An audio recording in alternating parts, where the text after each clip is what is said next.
Insurance fraud has hit epidemic levels in the UK. It costs more than £1.3 billion a year. That's nearly £3.6 million a day. Instead of getting away with it, more and more of these fraudsters are being caught out and claimed and shamed. The Grenfell Tower fire, Manchester Arena bombing and terror attacks at London Bridge.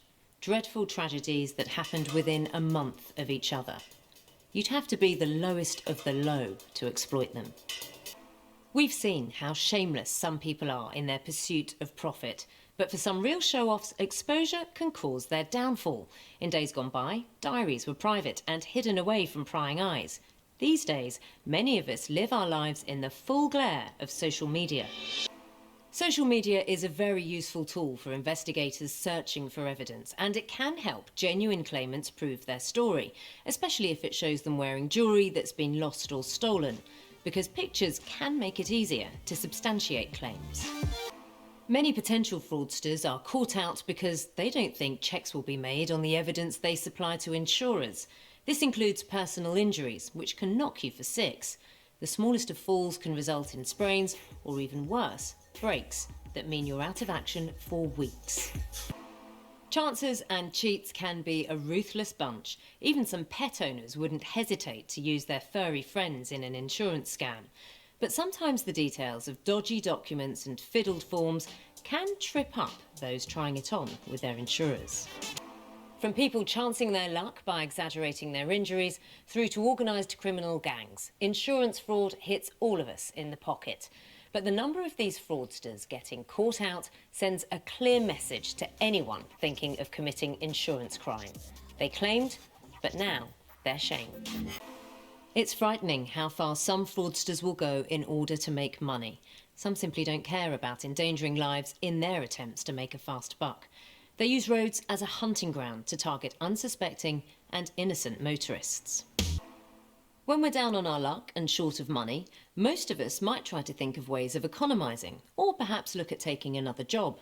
But there are some people out there who'd rather make a fast buck and simply can't resist attempting a scam when they spot an opportunity. It's only right that ill-judged decisions made by cheats do come back to bite them on the backside. But what's unfair is how many innocent victims suffer at the hands of fraudsters. Car crash scams come in many guises, but their impact is felt widely. Whether it's a personal injury or a pranged car, thousands of insurance claims are made every week, and it's inevitable some will be refused. Not surprisingly, this doesn't always go down well with those hoping to recover what they've lost. But instead of taking this on the chin, some cheaters use the rejection as an excuse to seek revenge.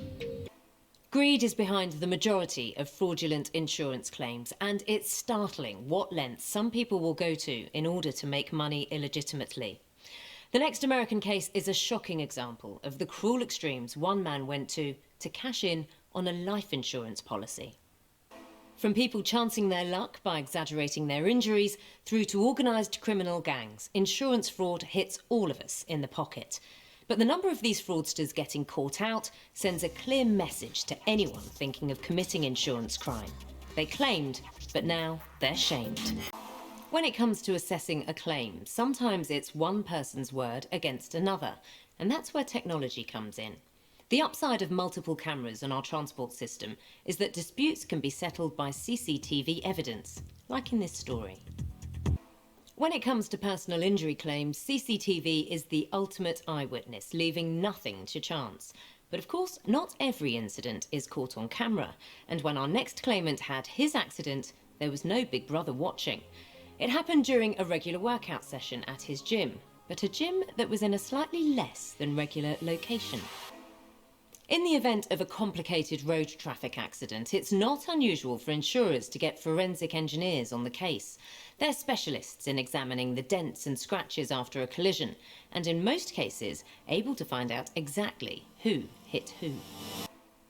Personal injury payouts can see injured parties walk away with tens of thousands of pounds, especially if they got hurt because someone somewhere had been negligent. But those accidents can and do happen.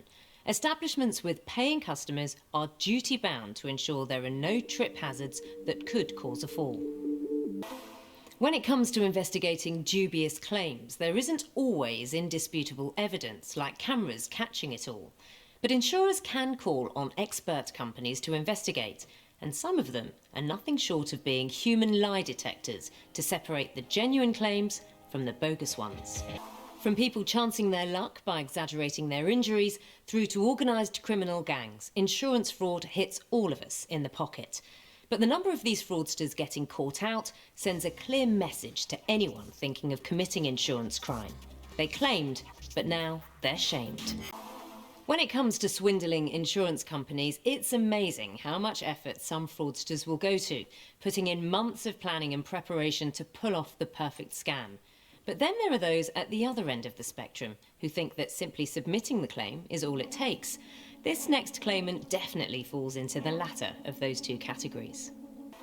Insurance fraud doesn't always involve a bunch of chancers jumping on an opportunity to exaggerate the circumstances of a claim. Sometimes people will simply make things up, and our next claimant was very imaginative indeed. Great Britain has produced some of the greatest storytellers in the world, and as we've seen many times on this programme, that storytelling tradition extends to tall tales when it comes to insurance fraud. Car insurers are particularly susceptible, and there's no shortage of opportunists willing to cook up fabulous works of fiction if it means getting their hands on some tasty cash. While many attempts at insurance fraud are premeditated, some are carried out by people prepared to do whatever it takes to deceive their insurer in a time of desperation. And as our next case demonstrates, some will even rope other members of the family into the lie. But insurers, the police and other organisations work together too, and that was crucial when it came to cracking this next case. It's not just us Brits who will go to elaborate lengths to con insurers out of money. Across the Atlantic in the United States, there are plenty of cheeky chancers hoping to run off with a free buck or two. And don't think they all pull it off with style. Like us, they have a whole host of bumblers and fumblers making a messy job of defrauding the system. From people chancing their luck by exaggerating their injuries through to organised criminal gangs, insurance fraud hits all of us in the pocket. But the number of these fraudsters getting caught out sends a clear message to anyone thinking of committing insurance crime. They claimed, but now they're shamed.